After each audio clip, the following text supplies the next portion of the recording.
Olá pessoal, sejam bem-vindos a mais um vídeo do canal Para Programar é Só Começar. E o assunto de hoje é construtores em C#.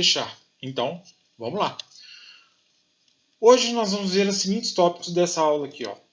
O que é um construtor? Então, o próprio nome já indica. O construtor da classe ele é acionado exatamente quando nós instanciamos um objeto através do comando new. Nós já vimos diversos exemplos de instanciação aí durante as nossas aulas, durante os nossos vídeos. Outro tópico que nós vamos ver é diferença entre construtor padrão e construtor com argumentos. Então vamos entender o que é isso. Terceiro tópico, sobrecarga. Não confundir com polimorfismo. Aí, eu coloquei uma observação aí. Na sobrecarga, utilizamos o mesmo nome com um número de parâmetros diferente. Então vamos ver o que é isso. O que é isso, o mesmo nome com parâmetros diferentes? E por último, o uso da palavra this, que é um recurso existente nas linguagens de programação orientada a objetos, e nós vamos ver como isso acontece no C#. Então, sem mais delongas, vamos lá para o C#. Então, beleza, gente. Eu estou aqui com o nosso projetinho de sempre, de forma didática, aqui o primeira classe. Tá ok? Eu estou aqui com a classe torneira aberta. Vocês podem ver que eu fiz aqui algumas alterações, E nós já estamos tendo alguns erros em vermelho aqui. O que é isso? Eu acrescentei aqui na classe torneira os construtores. Só que o C# vai falar o seguinte, o compilador já vai falar o seguinte, não é possível ter instância de construtores em classes estáticas. Vocês se lembram que eu tinha colocado a classe torneira de forma estática no nosso programa, Vamos voltar aqui no Program CS, só para a gente ver aqui. Deixa eu aproveitar aqui e aumentar aqui a visualização, que eu me esqueci. Então eu vou já apagar isso aqui. Ok? E então eu pego aqui e já vou fazer a primeira alteração para que a questão dos construtores possa funcionar. Então, para que uma classe possa ter os construtores, ela não pode ser estática. Então eu vou tirar daqui a palavrinha static e vocês já vão ver aqui que não há nenhum erro em relação aos construtores.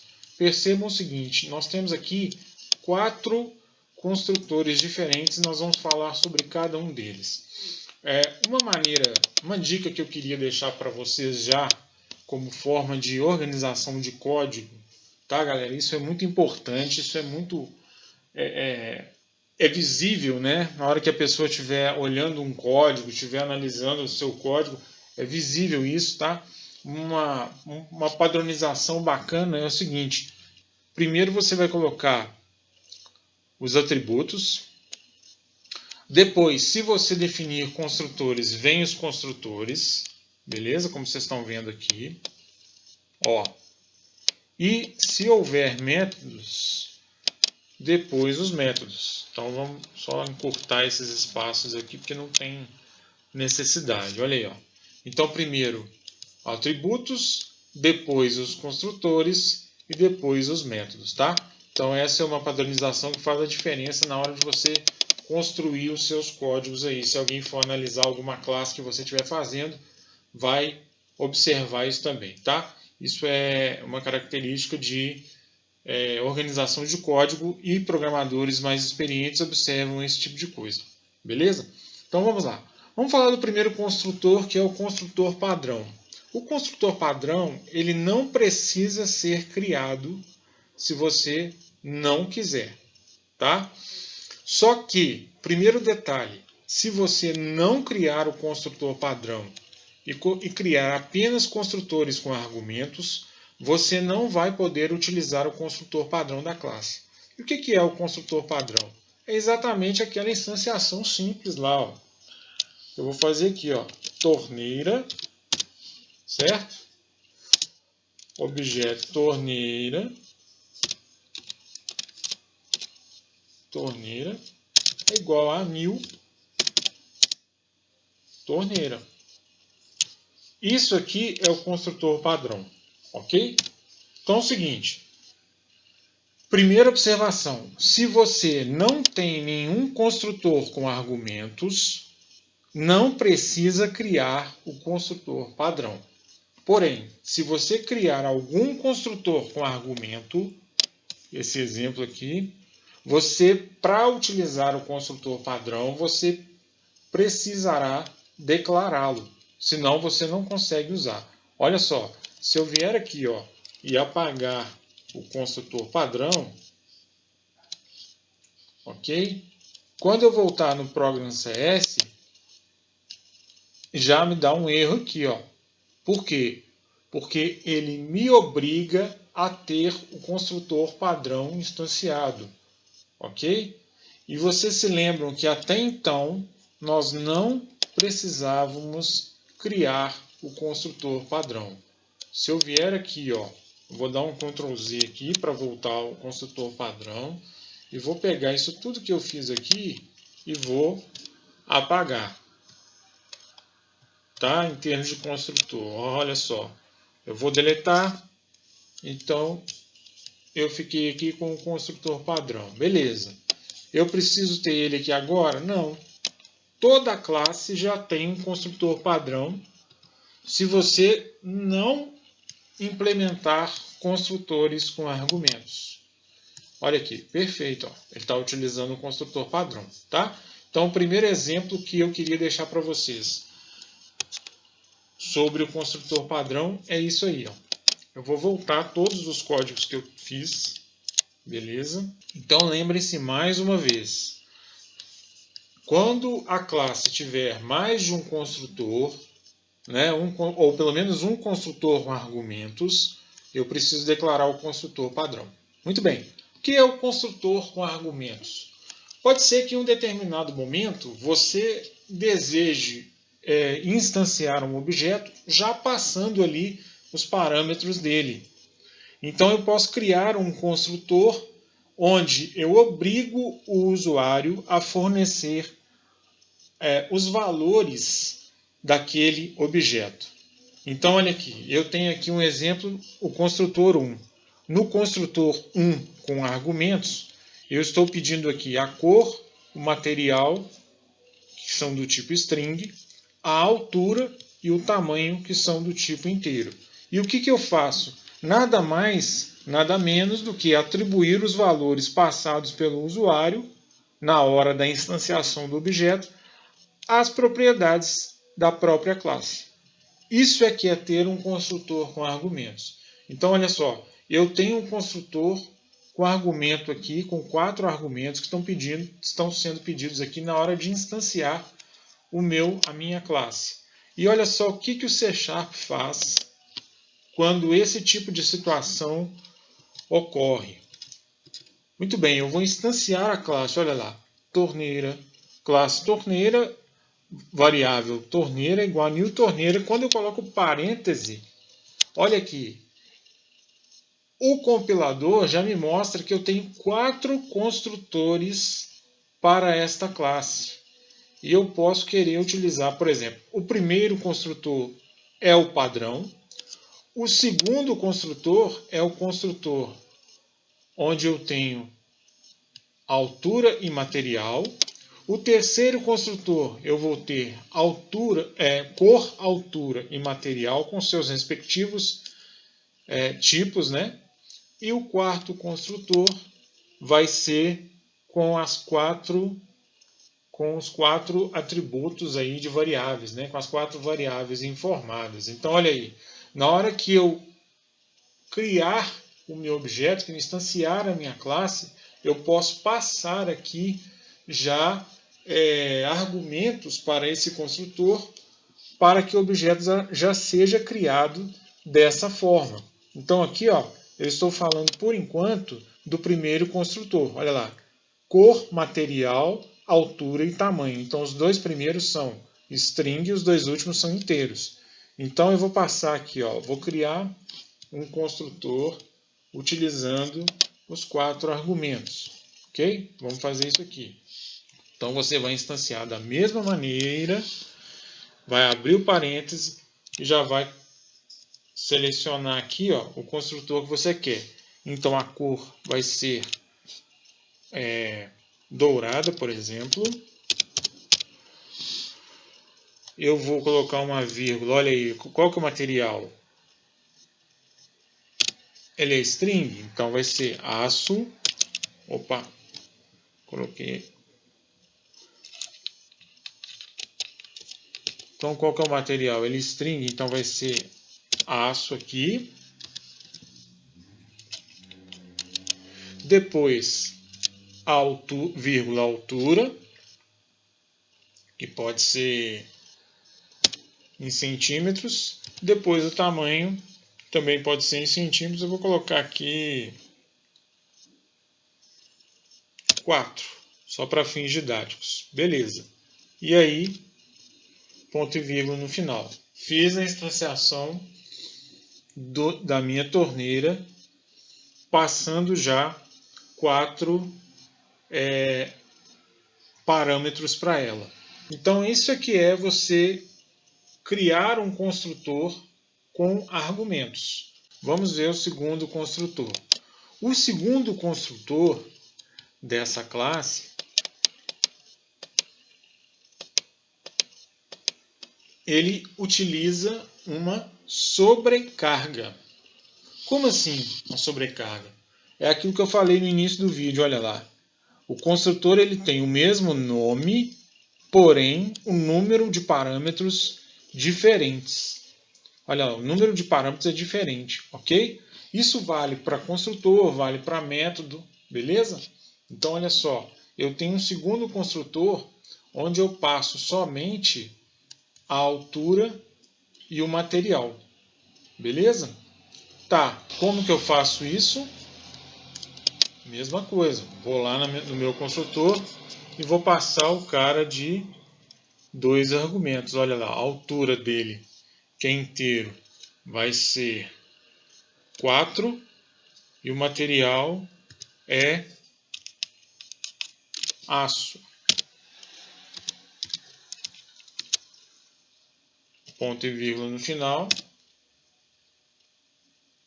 Só que aqui, como eu estou instanciando a classe mais de uma vez, eu tenho que mudar o nome da variável referente ao objeto. Construtor 3, sobrecarga usando this. Olha só, eu tenho aqui um terceiro construtor que, dentro dele, a única atribuição que eu tenho é cor. Beleza? Só que eu quero fazer a declaração desse construtor usando cor, altura e material. Então, olha só, a assinatura desse construtor ela pede 3 argumentos: cor, altura e material. Só que dentro do construtor eu tenho apenas cor.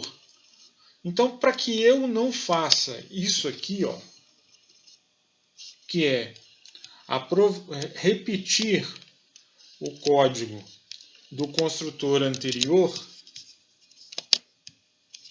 poderia fazer isso aqui, ó.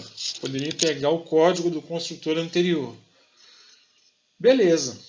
Mas vocês concordam que isso daqui é desnecessário? Pensando no fato de que a gente sempre fala que a orientação a objetos ela facilita a reutilização dos objetos, né? A reutilização de código. Então isso aqui, ó, repetir o código dentro do construtor, né? Repetir a atribuição dentro do construtor é algo feio, né? É algo grosseiro. E você está deixando de utilizar um recurso muito bacana que é o reaproveitamento. Então o que eu faço? Eu criei aqui um terceiro construtor com 3 argumentos: cor, altura e material. Só que eu já tenho a altura e o material que é do construtor anterior, correto? Então o que eu faço? Ó, 2 pontos, this, e passo a altura e o material. Ou seja, eu estou usando a palavra this para se referir a outro construtor da mesma classe. Isso é que é a this. E ela pode ser usada em outras situações também, que nós vamos ver mais para frente, tá? Então, o uso da palavra this é para se referenciar. Nesse caso aqui, nós estamos referenciando a mesma classe. Tá? O this aqui ele está fazendo referência à classe torneira, que nós já estamos nela aqui, como você já sabe. Então, eu estou dizendo o seguinte, olha, eu criei um construtor de 3 argumentos, e eu estou usando a palavra this para se referenciar ao construtor anterior. Então, muito bem, se eu for lá no meu programa principal, eu vou ter aqui novamente a chamada aqui, ó. Olha aqui o meu construtor de 3 argumentos. Vai funcionar perfeitamente. Inclusive eu vou repetir até os mesmos valores, tá? Poderia ser... Não, nem precisa ser os mesmos valores. Eu vou colocar aqui prata, por exemplo. Beleza? É string, a altura é 5 e o material dessa aqui vai ser plástico, por exemplo.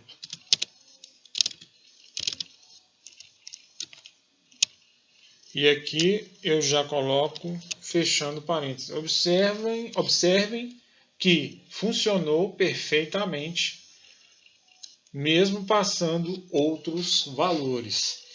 Tá, mas quando que eu vou usar o construtor padrão? Quando que eu vou usar construtores com argumentos? Essa resposta você vai obter de acordo com a necessidade do seu programa.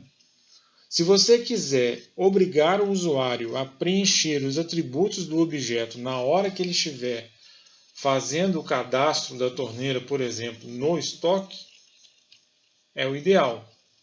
Por quê? Porque ele já vai entrar no estoque com as informações preenchidas.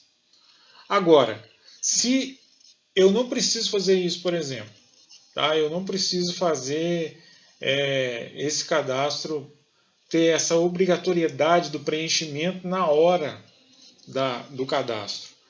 Eu posso depois, posteriormente, fazer o quê? Simplesmente eu consigo chamar o objeto, né? O objeto torneira, ou torneira 2 ou torneira 3, e acessar as propriedades. Não se esqueçam disso. Né? Eu posso, por exemplo, colocar aqui, ó, a altura. Estou falando que a altura da torneira vai ser 5. Se tiver público como nós colocamos ali agora na classe torneira, ok, você vai conseguir. Agora, por exemplo, outra questão que eu acabei me lembrando aqui enquanto eu falava essa frase, né? Esse campo no meu cadastro, ele precisa ser obrigatório. Então você já pega, na hora do cadastro, você já obriga o usuário a fornecer essa informação. Né? Ou o usuário fornecer a informação através da tela, ou você vai pegar essa informação através de um outro lugar que já vai preencher o seu objeto. Isso vai depender do tipo de programação que você está fazendo. Imagine que você tivesse lá um arquivo de texto, linha a linha, onde você tivesse as informações de cada torneira a ser preenchida no seu programa. Então, você faria lá uma interação para que cada linha tivesse o preenchimento correspondente no seu objeto, por exemplo. Por quê? Eu também já fiz essa pergunta na minha cabeça, quando eu estava aprendendo programação orientada a objetos, quando eu estava migrando da programação orientada a objetos da programação estruturada para a programação orientada a objetos. Poxa, se eu tenho um construtor padrão, para que eu preciso do construtor com argumentos? Com o passar do tempo, você vai vendo que, dependendo da programação que você está fazendo, dependendo da aplicação que você está construindo, é fundamental que você utilize a sobrecarga em construtores para para passar valores para o seu objeto. Ok? Bom, pessoal, então é isso aí. Essa é a aula que eu queria passar para vocês hoje. Espero que vocês tenham gostado, espero que tenha ficado claro. E até o próximo vídeo.